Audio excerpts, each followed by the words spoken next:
Hello guys, আজকে আমি যাব আমার স্কুলে বই নিতে। তো এই যে এটা আমার ড্রেস। এখন আমি ভাবছি কেমন লাগছে আমাকে গাইস।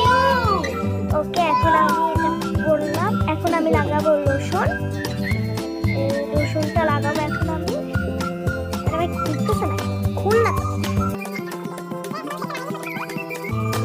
একটু একটু লাগে। এখন আমি যাচ্ছি লিফটে আমার স্কুলে যাওয়ার জন্য।